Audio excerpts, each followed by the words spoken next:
Hi friends, welcome to Warrior Choice Academy. APSC group 2 మెయిన్స్లో మనకు second paper అనేది చాలా కీలకమైనది. అందులో భాగంగా మనము ఎకానమీకి సంబంధించినటువంటి టాపిక్స్ని డీటెయిల్గా ఎక్స్ప్లెయిన్ చేసుకుంటూ 17 వీడియోలని మన యూట్యూబ్లో అప్లోడ్ చేయడం జరిగింది. తెలుగు అకాడమీకి సంబంధించి మనము 17 టాపిక్స్ని ఎక్స్ప్లెయిన్ చేసుకున్నాము. ఇక నుంచి రెగ్యులర్గా మిగిలిన టాపిక్స్ ఏవైతే ఉన్నాయో, అంటే మనము మధ్యలో గ్యాప్ ఇవ్వడం జరిగింది. ఇండియన్ బడ్జెట్, ఇండియన్ సర్వే మొత్తం వచ్చిన తర్వాత అప్డేట్ ఇన్ఫర్మేషన్తో క్లాసెస్ చెప్పాలి అన్న ఆలోచన విధానంతో ఎకానమీ క్లాసెస్కి బ్రేక్ ఇచ్చి మనము మోడల్ పేపర్స్ని మార్కెట్లోకి రిలీజ్ చేసి వాటికి సంబంధించిన ఎంసీక్యూస్, ఫస్ట్ పేపర్కి సంబంధించిన ఎంసీక్యూస్ని డీటెయిల్గా ఎక్స్ప్లెయిన్ చేసుకుంటూ మనం వీడియోస్ని అప్లోడ్ చేస్తున్నాము. ఇక నుంచి రెగ్యులర్గా తెలుగు అకాడమీలో ఉన్నటువంటి అంశాలు మరియు పిఐబి ఇన్ఫర్మేషన్, బడ్జెట్ మరియు సర్వే, వీటికి సంబంధించిన అంశాలని మనకు సెప్టెంబర్ నెలలో ఏపీ బడ్జెట్ కూడా ప్రవేశపెట్టే అవకాశం ఉంది అన్న వార్తలు వస్తున్న నేపథ్యంలో ఈలోగా ఇండియన్ ఎకానమీకి సంబంధించిన టాపిక్స్ అన్నీ కూడా కంప్లీట్ చేస్తూ వాటికి సంబంధించిన వీడియోస్ని మన యూట్యూబ్ ఛానల్లో అప్లోడ్ చేయడం జరుగుతుంది. మనం చెప్పుకునేటువంటి ఎకానమీ క్లాసెస్ అనేవి తెలుగు అకాడమీలో ఉన్నటువంటి టాపిక్స్ని డీటెయిల్గా మనం ఎక్స్ప్లెయిన్ చేసుకుంటున్నాము. తెలుగు అకాడమీ మన కొత్త బుక్ అనేది రిలీజ్ చేయడం జరిగింది. వీటికి సంబంధించి గతంలో మనము చూడండి, గతంలో మనము ఎకానమీకి సంబంధించి మనము క్లాసెస్ చెప్పుకున్నాము.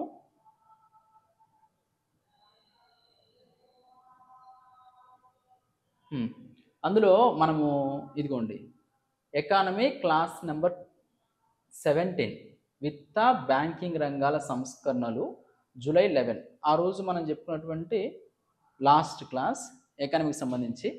ఎవరైతే ఫస్ట్ టైం మన యూట్యూబ్ ఛానల్ చూస్తున్నారో మన యూట్యూబ్ ఛానల్ సబ్స్క్రైబ్ చేసుకోండి. ఎకానమీకి సంబంధించిన డీటెయిల్గా మీకు వీడియోస్ అన్ని ప్లేలిస్ట్లో AP mains economy Warrior Choice Academy అని టైప్ చేయండి. టైప్ చేసిన తర్వాత ఫస్ట్ వీడియో మనకి APSC group 2 mains economy syllabus analysis అనే వీడియో వస్తుంది. ఆ తర్వాత అందులోనే ఏపీ మెయిన్స్ ఎకానమీ అనే ఫోల్డర్ అనేది ఉంది. అందులో మనకు మొత్తం 20 వీడియోలను మనము అప్లోడ్ చేశాము ఇప్పటి వరకు. ఎవరైతే ఫస్ట్ టైం చూస్తున్నారో వాళ్ళు మన యూట్యూబ్ ఛానల్లో ప్లేలిస్ట్లో ఎకానమీ అని ఉంది.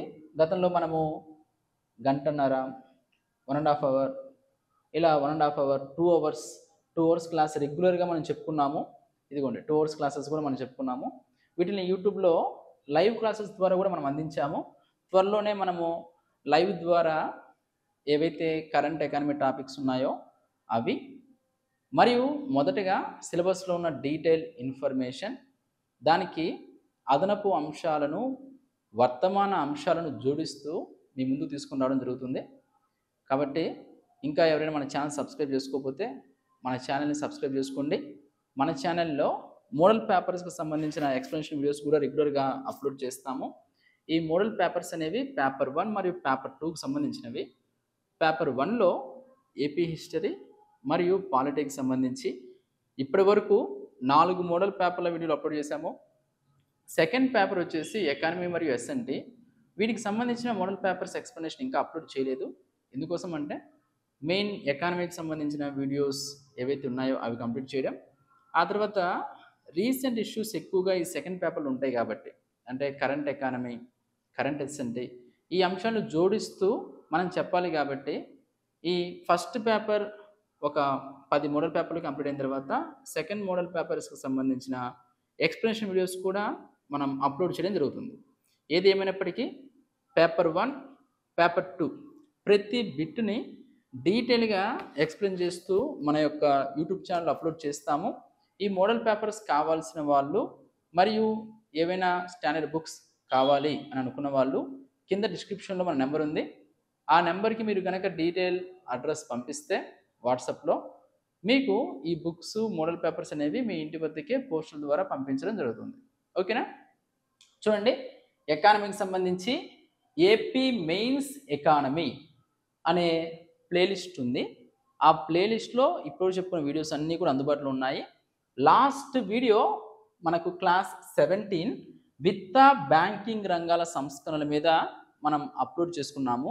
ఇక నుంచి రెగ్యులర్గా వీడియోస్ అనేవి ఎకానమీకి సంబంధించిన వీడియోస్ అనేవి రెగ్యులర్గా మన యూట్యూబ్ ఛానల్లో అప్లోడ్ చేయడం జరుగుతుంది. కాబట్టి ఈ వీడియో చూస్తున్న వాళ్ళు ప్రీవియస్ వీడియోలు కూడా ఒకసారి చెక్ చేయండి. ప్రీవియస్ వీడియోలో మనం డీటెయిల్గా 2 అవర్స్ క్లాసెస్, 1.5 అవర్స్ క్లాసెస్ అనేవి దాదాపు మనము ఒక 17 క్లాసెస్ అనేవి అప్లోడ్ చేసుకున్నాము. ఇది 18వ క్లాస్. ఈ క్లాస్ దేనికి సంబంధించింది అంటే సెంట్రల్ గవర్నమెంట్ బడ్జెట్. ఓకేనా? బడ్జెట్కి సంబంధించి ఏ అంశాలు ఉంటాయి, బడ్జెట్లో పొందుపరిచినటువంటి అంశాలు ఏంటి, బడ్జెట్లో ఉన్న అంశాల వివరణ, వాటికి సంబంధించిన డీటెయిల్ ఇన్ఫర్మేషన్, మరియు రీసెంట్గా 2024-25 కేంద్ర ప్రభుత్వ బడ్జెట్, వీటికి సంబంధించినటువంటి ఎక్స్ప్లెనేషన్ అనేది మనం అందించడం జరుగుతుంది. ఓకేనా? చూడండి, ఇప్పుడు ఈ క్లాస్లో మనం ఏం చెప్పుకోబోతున్నాము, ఈ టాపిక్ అనేది దేనికి సంబంధించింది అంటే కేంద్ర ప్రభుత్వ బడ్జెట్ విభాగాలు విశ్లేషణ. కేంద్ర ప్రభుత్వ బడ్జెట్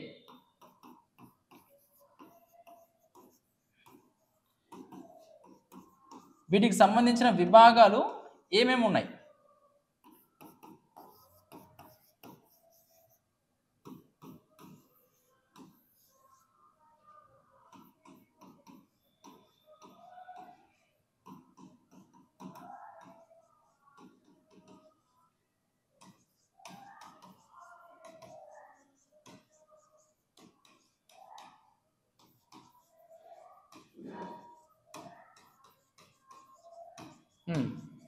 చూడండి, కేంద్ర ప్రభుత్వ బడ్జెట్ విభాగాలు విశ్లేషణ అనే టాపిక్ మనం చెప్పుకుంటున్నాము ఈ వీడియోలో. ఇది క్లాస్ నెంబర్ 18. ఇప్పటివరకు 17 వీడియోస్ చెప్పుకున్నాము. ఎవరైతే ఫస్ట్ టైం ఈ వీడియో చూస్తున్నారో గతంలో 17 వీడియోలు అనేవి మన Warrior Choice Academy YouTube channel playlist AP mains economy అనే దాంట్లో ఉంటాయి, చూడండి. ఓకే, ఇప్పుడు చూడండి, కేంద్ర ప్రభుత్వ బడ్జెట్ విభాగాలు విశ్లేషణ. ఇందులో అసలు బడ్జెట్ అంటే ఏంటి, బడ్జెట్ అందులో ఉన్నటువంటి అంశాలు ఏంటి, భారతదేశానికి సంబంధించి బడ్జెట్లో పొందుపరిచినటువంటి అంశాలు ఏ విధంగా ఉన్నాయి అనే టాపిక్ ఇప్పుడు మనం చెప్పుకుంటున్నాము. ఇందులో బడ్జెట్ అనేది బగెట్ అనే ఫ్రెంచ్ పదం నుంచి ఉద్భవించడం జరిగింది. అనగా ఈ పదానికి అర్థం సంచి. భారత రాజ్యాంగంలో ఆర్టికల్ 112 ప్రకారము annual financial statement of central budget, మనకు బడ్జెట్ అని పర్టికులర్గా మన యొక్క రాజ్యాంగంలో పొందుపరచలేదు. Annual financial statement of central government. మరి స్టేట్ గవర్నమెంట్ బడ్జెట్ ఎవరు ప్రవేశపెడతారు? స్టేట్ గవర్నమెంట్ బడ్జెట్ని స్టేట్ గవర్నమెంట్ ప్రవేశపెడుతుంది. అంటే భారతదేశం మిశ్రమ ఆర్థిక వ్యవస్థని అవలంబిస్తుంది.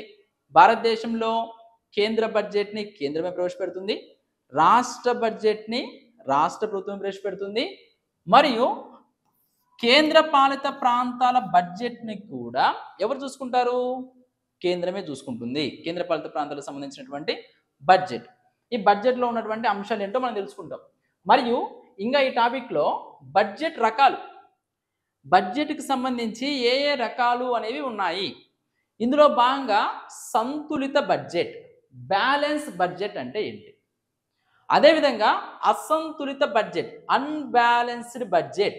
బ్యాలెన్స్డ్ బడ్జెట్ అంటే ఏంటి, అన్బ్యాలెన్స్డ్ బడ్జెట్ అంటే ఏంటి, మరియు చరలక్షణ బడ్జెట్, స్థిర లక్షణ budget, fixed budget, flexible budget, మరియు శూన్య ఆధార బడ్జెట్, జీరో బేస్డ్ బడ్జెట్, కుంటి బాతు బడ్జెట్, లేక్ డమ్ బడ్జెట్, అనుబంధ బడ్జెట్, సప్లిమెంటరీ బడ్జెట్. అంటే బడ్జెట్ రకాలు ఏ విధంగా ఉన్నాయి, వాటికి సంబంధించినటువంటి టెర్మినాలజీ గురించి మనం ఇక్కడ తెలుసుకుంటాం. మరియు వార్షిక బడ్జెట్, క్రమబద్ధమైన బడ్జెట్ లేక పూర్తి బడ్జెట్. అంటే సంవత్సరానికి సంబంధించిన బడ్జెట్ అనేది ఏ విధంగా ఉంది, ఒక పూర్తి స్థాయి బడ్జెట్లో ఏ అంశాలు అనేవి పొందుపరచబడి ఉన్నాయి. ఆ తర్వాత మధ్యంతర బడ్జెట్, ఇంటీరియం బడ్జెట్. మనకు సహజంగా ఎలక్షన్స్ టైంలో మనము మధ్యంతర బడ్జెట్ అని మనం చదువుతూ ఉంటాం. అంటే ఏంటి? ఓట్ ఆన్ అకౌంట్ బడ్జెట్ అంటే ఏంటి? మనము మధ్యంతర బడ్జెట్ అన్నా, ఓట్ ఆన్ అకౌంట్ బడ్జెట్ అన్నా రెండు కూడా ఒకటే అనుకుంటాం. కానీ చిన్న డిఫరెన్స్ ఉంది. వాటికి సంబంధించిన అంశాలు ఏంటి? ఇవన్నీ బడ్జెట్ వివిధ రకాలు. మరియు ఇంకా ఈ టాపిక్లో ఏమున్నాయి? భారత బడ్జెట్ నిర్మాణం, భారతదేశంలో బడ్జెట్ నిర్మాణము అనేది ఏ విధంగా ఉంది? అందులో కన్సాలిడేటెడ్ ఫండ్ అకౌంట్, సమీకృత నిధి ఖాతా, అంటే రాబడికి సంబంధించిన అన్నీ వచ్చి ఒక నిధిలో జమ అవుతాయి. అది మనకు సమీకృత నిధి. దాని నుంచి మనం ఖర్చు చేయాలి అంటే పార్లమెంట్ అనుమతి ఉండాలి. మరియు కంటింజెన్సీ నిధి ఖాతా, కంటింజెన్సీ ఫండ్ అకౌంట్ అంటే ఏంటి? అత్యవసర పరిస్థితుల్లో రాష్ట్రపతి ఆధ్వర్యంలో ఉండేటువంటి కంటింజెన్సీ ఫండ్ గురించి మనం చదువుకుంటాం. అదేవిధంగా పబ్లిక్ అకౌంట్, ఉద్యోగస్తుల ప్రావిడెంట్ ఫండ్కి సంబంధించిన అంశాలు అనేది పబ్లిక్ ఖాతా, పబ్లిక్ అకౌంట్. ఆ తర్వాత అంచనా రాబడి, అంచనా వ్యయం, ఎస్టిమేటెడ్ రిసీప్ట్స్, ఎస్టిమేటెడ్ ఎక్స్పెండిచర్. అంటే అంచనా రాబడి ఏ విధంగా ప్రస్తుత సంవత్సరంలో వస్తున్నటువంటి రాబడులు, ప్రస్తుత సంవత్సరంలో చేస్తున్నటువంటి వ్యయాలు, దాన్ని బేస్ చేసుకొని రాబోయే సంవత్సరంలో ఎలాంటి రాబడి ఎక్కడి నుంచి రాబోతుంది, ఎక్కడెక్కడ ఏ విధంగా మనము ఖర్చు పెట్టబోతున్నాము అనేది ఎస్టిమేటెడ్ రిసిప్ట్స్, ఎస్టిమేటెడ్ ఎక్స్పెండిచర్. అంచనా రసీదులు, ఎస్టిమేటెడ్ రిసిప్ట్స్, అంచనా వ్యయం, estimated expenditure. Okay, next budget ఖాతాలు. బడ్జెట్ ఖాతాలు అంటే ఏంటి? మెయిన్ మనకు బడ్జెట్లో అసలు బడ్జెట్ అంటే ఏంటి అంటే ప్రస్తుత సంవత్సరము వచ్చే రాబడి మార్గాలు, చేసే వ్యయం, వీటికి సంబంధించిన అంశాలతో కూడుకున్నదే బడ్జెట్. బడ్జెట్ అనేది ప్రస్తుత సంవత్సరానికి సంబంధించినది, కరెంట్ ఇయర్. అంటే ఈ సంవత్సరంలో రాబడి ఎక్కడెక్కడి నుంచి వస్తుంది, మనం ఖర్చు ఎక్కడెక్కడ చేయబోతున్నాము అని అంచనా వేసుకునేదే ఒక బడ్జెట్. ఇందులో భాగంగా మనకి రెవెన్యూ బడ్జెట్, మూలధన బడ్జెట్ అని ఉంటుంది. ఈ రెవెన్యూ బడ్జెట్లో రెవెన్యూ రాబడి, రెవెన్యూ వ్యయం. మూలధన బడ్జెట్లో మూలధన రాబడి, మూలధన వ్యయం. రెవెన్యూ రాబడిలో పన్ను రాబడి, పన్నేతర రాబడి. పన్ను రాబడిలో ప్రత్యక్ష పన్నులు, పరోక్ష పన్నులు. అంటే ఈ విధంగా బడ్జెట్ నిర్మాణం ఏంటో మనకు తెలియాలి. ఏ అంశాలు అందులో పొందుపరిచారు అని తెలిసినప్పుడే ఏ సంవత్సరం బడ్జెట్ ప్రవేశపెట్టినా వారు వడ్డీ చెల్లింపుల ద్వారా ఇంత, పెట్టుబడుల ఉపసంహరణ ద్వారా ఇంత అని ఉంటుంది. అప్పుడు మనకు పెట్టుబడుల ఉపసంహరణ అనేది మూలధన రాబడిలో భాగమన్న విషయం మనకు తెలియాలి. వడ్డీ చెల్లింపులు రెవెన్యూ వ్యయంలో భాగమని మనకు తెలియాలి. అంటే బడ్జెట్ స్ట్రక్చర్ అనేది మనకి ఇంపార్టెంట్.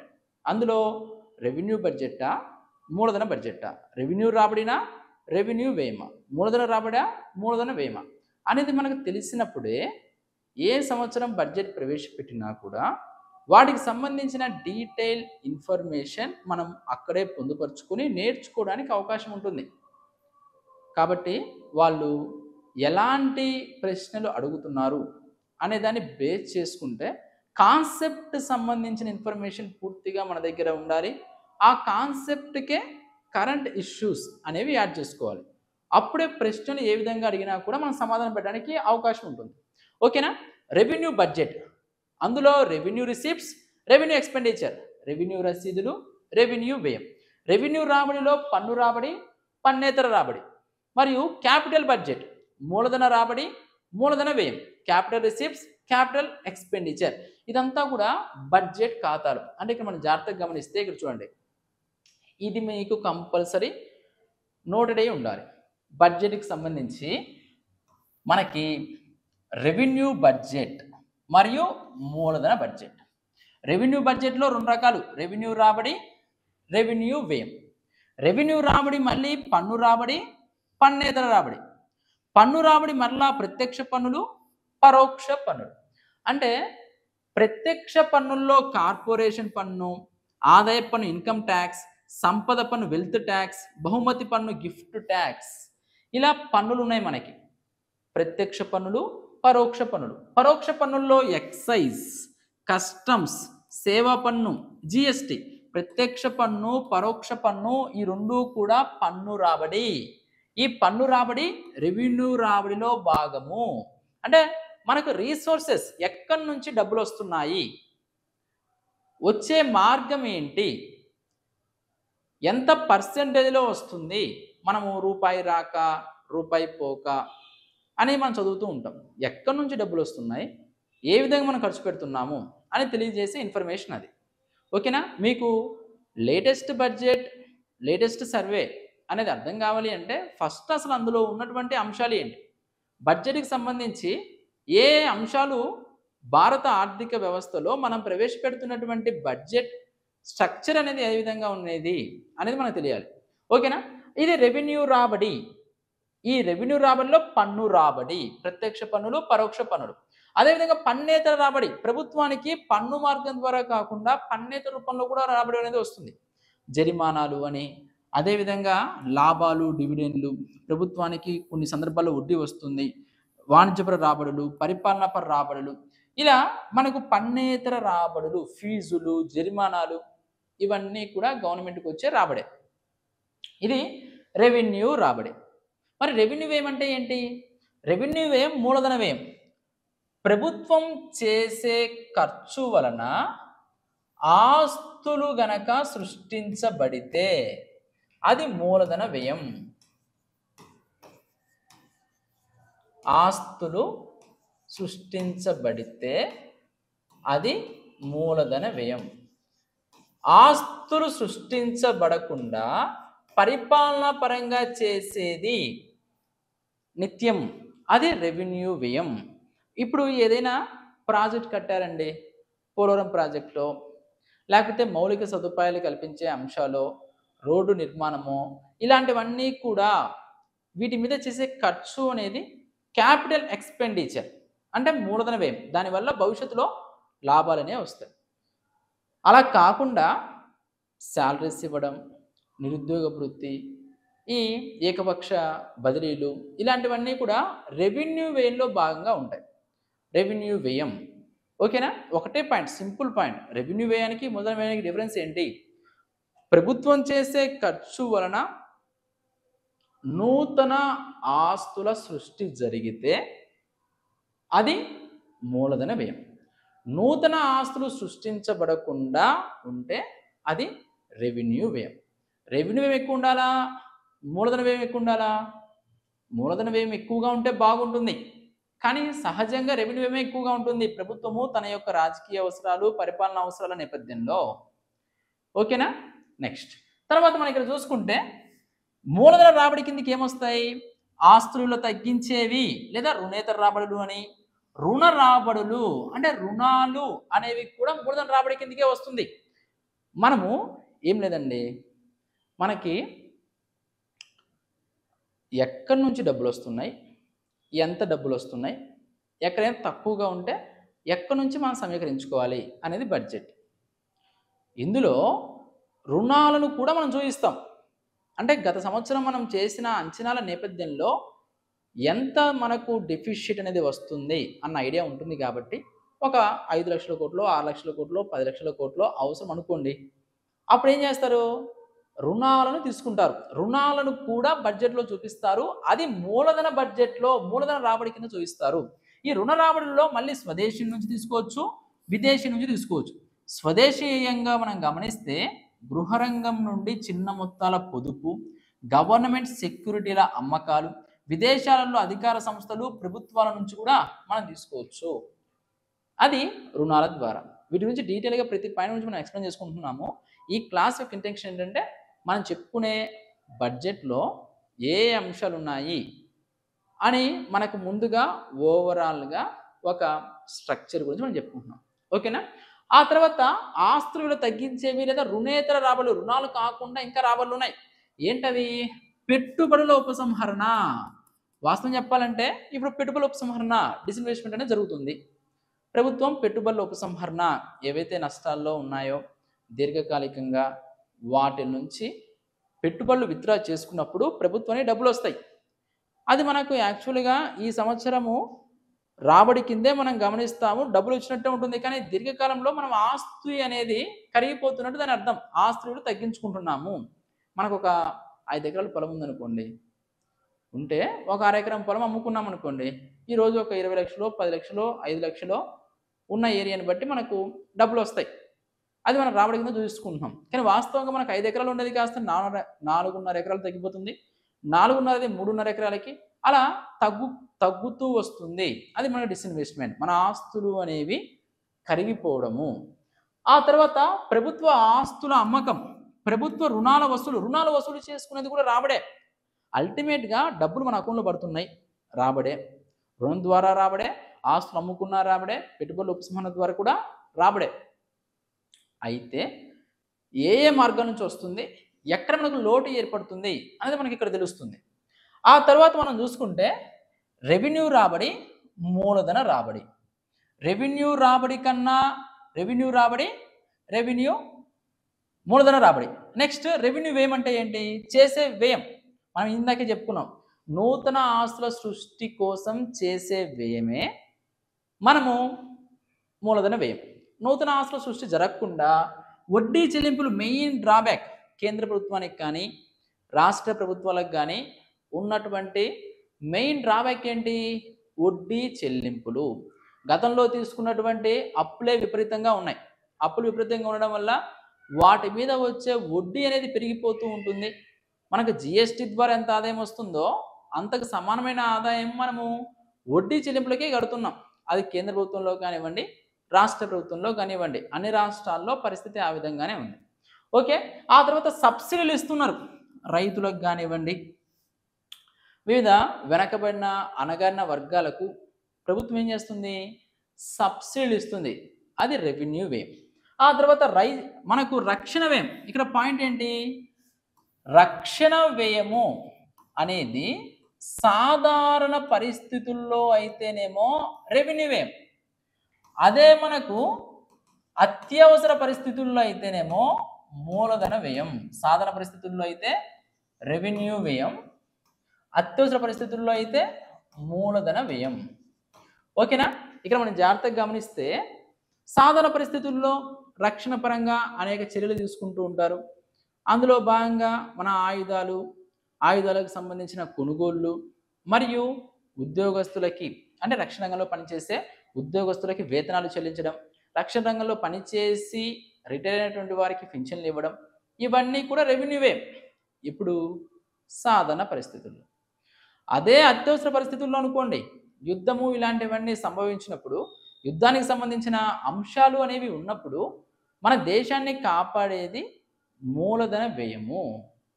కాబట్టి రక్షణ వ్యయము సాధారణ పరిస్థితుల్లో, అత్యవసర పరిస్థితుల్లో. సాధారణ పరిస్థితుల్లో అయితే రెవెన్యూ వ్యయం, అత్యవసర పరిస్థితుల్లో అయితే మూలధన వ్యయము. అది మనకి ఇంపార్టెంట్ పాయింట్. ఆ తర్వాత రాష్ట్రాలకు ఇచ్చే గ్రాంట్లు. కేంద్రము రాష్ట్రాలకు గ్రాంట్లను మంజూరు చేస్తుంది. మనకు 275, 282 ఆర్టికల్స్ రెండు ఉన్నాయి. కేంద్రం తన విచక్షణ చొప్పున రాష్ట్రాల గ్రాంట్లను మంజూరు చేస్తుంది. ఆర్థిక సంఘం సిఫార్సుల మేరకు కూడా గ్రాంట్లను మంజూరు చేస్తుంది, మళ్ళీ తిరిగి తీసుకోరు. కాబట్టి అది కూడా ఒక కేంద్రానికి పరిపాలనాపరమైనటువంటి వ్యయము. ఆ తర్వాత పింఛన్లు అనేవి ఇస్తూ ఉంటారు ప్రజలకి, అవి కూడా రెవెన్యూ వ్యయం. నెక్స్ట్ మూలధన వ్యయం అంటే ఏంటి? రక్షణ పరంగా మనం చెప్పుకున్నాం, రక్షణ రంగంలో అత్యవసర పరిస్థితుల్లో చేసే వ్యయమే మూలధన వ్యయము. రాష్ట్రాలకు యూటీస్కు రుణాలు ఇస్తారు, మళ్ళీ తిరిగి వస్తాయి అవి. రాష్ట్రాలకు కేంద్రపాలిత ప్రాంతాలకు ఇచ్చే గ్రాంట్లు రెవెన్యూ వ్యయము. అదే మనకి గ్రాంట్లు చూడండి, గ్రాంట్లు అంటే తిరిగి రావు కాబట్టి అది రెవెన్యూ వ్యయం.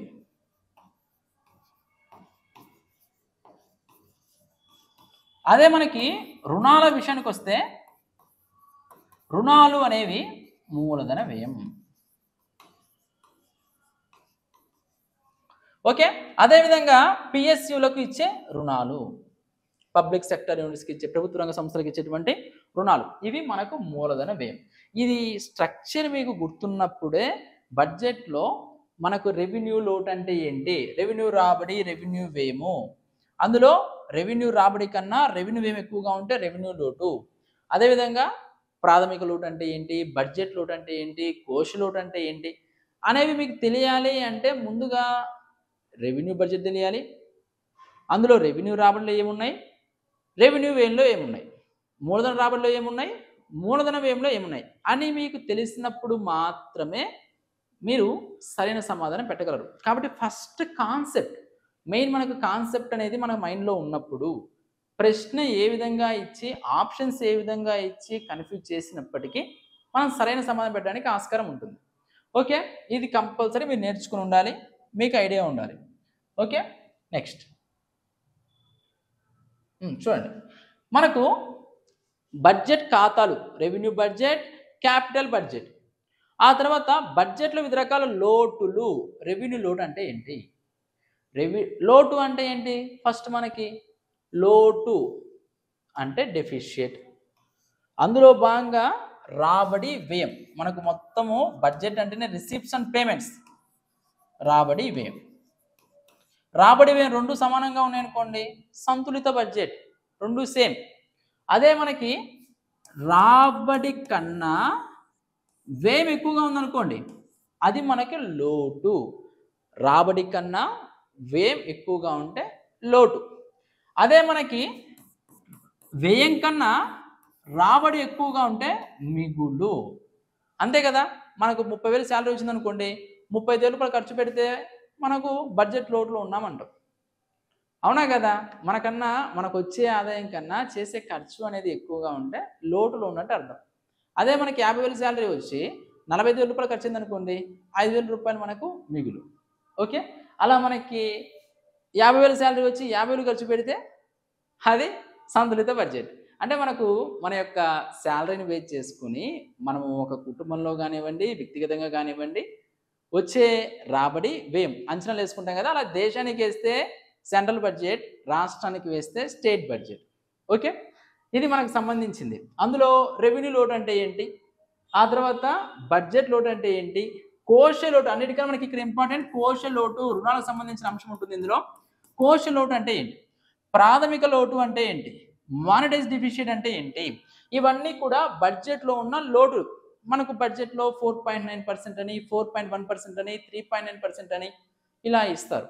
ఇలా ఇచ్చినప్పుడు కోశ లోటు లక్ష్యం ఇంత అని అలా మనం గుర్తుపెట్టుకున్నప్పుడు అసలు కోశ లోటు అంటే ఏంటో తెలియాలి. అవునా కదా, అదేవిధంగా బడ్జెట్ లోటు అంటే ఏంటో మనకు తెలియాలి. ఇది బడ్జెట్లో ఉన్న వివిధ రకాల లోటులు. తర్వాత నెక్స్ట్, వీటికి సంబంధించిన ప్రతి టాపిక్ని మనం డీటెయిల్గా ఎక్స్ప్లెయిన్ చేసుకుంటున్నాము.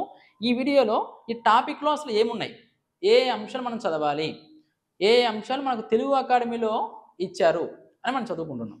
తర్వాత కేంద్ర ప్రభుత్వ బడ్జెట్ నిర్మాణం, కేంద్ర ప్రభుత్వ బడ్జెట్ నిర్మాణము అనేది ఏ విధంగా ఉంది, బడ్జెట్కి సంబంధించి మన రాబడి, మన వ్యయం ఏ విధంగా ఉంది, అందులో భాగంగా ఏ ఏ మార్పులు చేర్పులు చేపట్టారు బడ్జెట్కి సంబంధించిన అంశంలో అని మనం చదువుకోవాలి.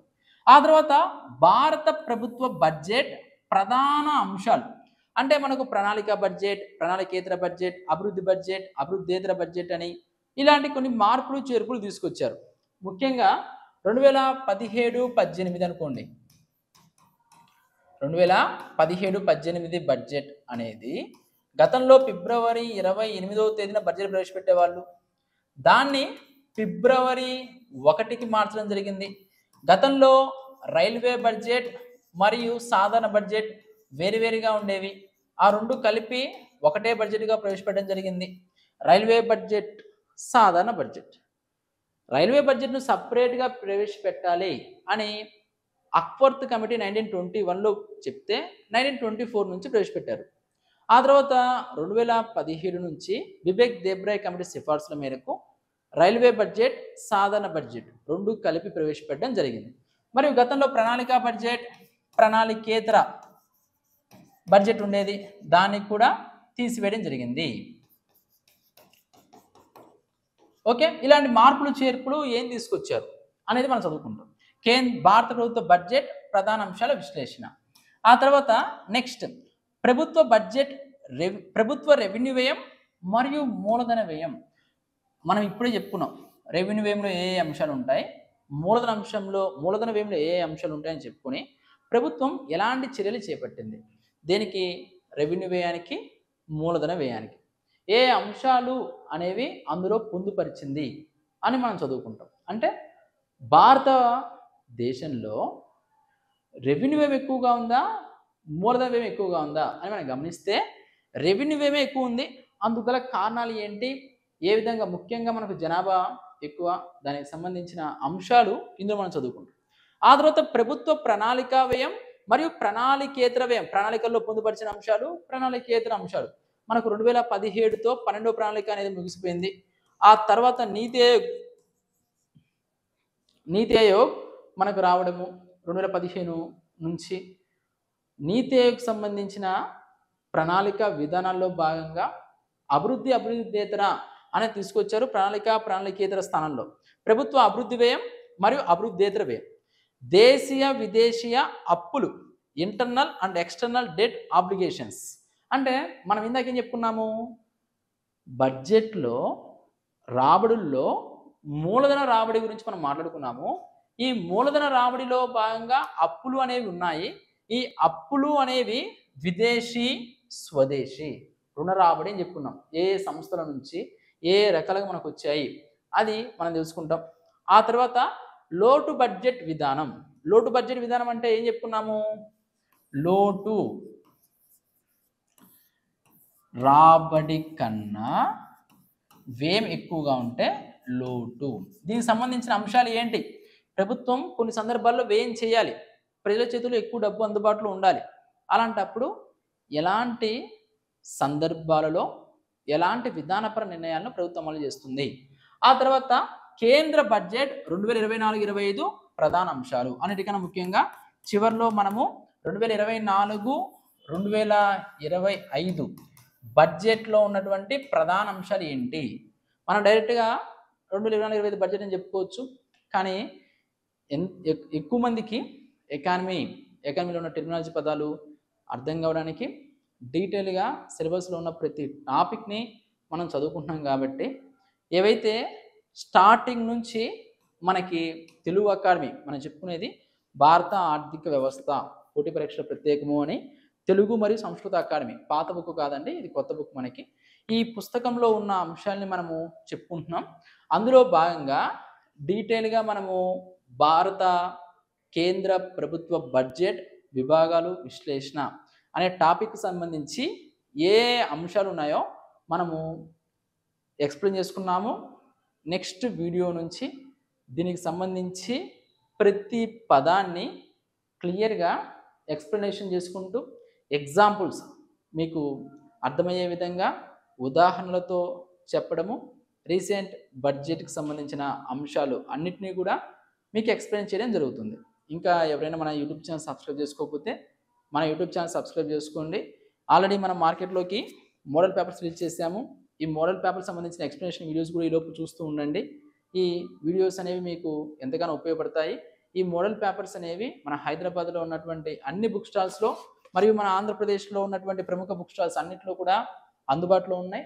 మన యూట్యూబ్ ఛానల్లో వారియర్ చాయిస్ అకాడమీ అనే యూట్యూబ్ ఛానల్లో మీకు ఇప్పటివరకు 17 వీడియోస్ అనేవి ఎక్స్ప్లెయిన్ చేసుకున్నాము. ప్లేలిస్ట్ కూడా మనకి ఏపీ మెయిన్స్ ఎకానమీ అని ఉంటుంది. ఎవరైతే ఫస్ట్ టైం చూస్తున్నారో ప్రీవియస్ వీడియోలు అన్నీ కూడా చూడండి. ఇక నుంచి రెగ్యులర్గా ఎకానమీకి సంబంధించిన వీడియోస్ కూడా అప్లోడ్ చేయడం జరుగుతుంది. Okay, thank you very much.